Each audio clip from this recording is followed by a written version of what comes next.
It's primary night in Virginia. We're live with team coverage as the current and previous presidents continue their march to a rematch. Plus, with this November shaping up to be a repeat of the one 4 years ago, hear how both major parties are feeling about the race for the White House. And a closer look at how your vote made a difference. We'll have a full breakdown of the numbers from the Richmond area as Virginians make their voices heard. This is 12 on your side. It's the biggest day of the primary season. Voters in more than a dozen states, including right here in Virginia, deciding who they want to see at the top of the ticket in November. We have live team coverage for you tonight on all of the key takeaways from the primaries. We begin with Alice Barr in D.C. She has a look at the races nationwide. As the votes are tallied this Super Tuesday, President Biden and former President Trump are barreling toward what's expected to be an historic rematch.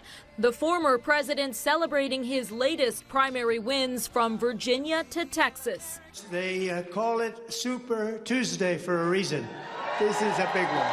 President Biden sweeping the states tonight on the Democratic side. We got to stick with Joe and his team, and they're doing the right thing. But voters who cast their ballots in more than a dozen states across the country today voiced deep concerns about both the leading candidates. Are you kidding me? Out of all the people and executives, everything that we have out there, those are our two best candidates. Is age a factor for you?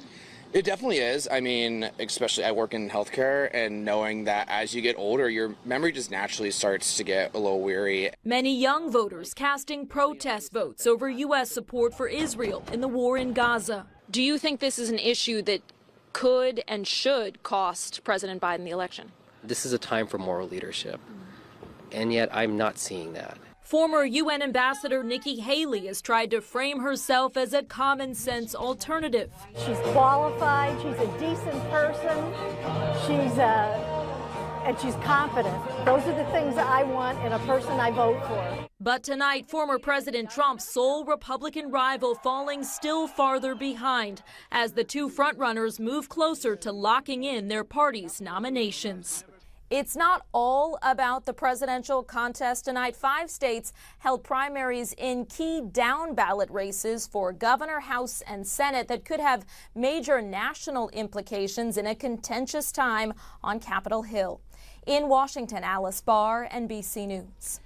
And both Democrats and Republicans in Virginia saying they're excited about their respective parties' choices tonight as Biden and Trump dominated in the Commonwealth and, as you saw, all across the country.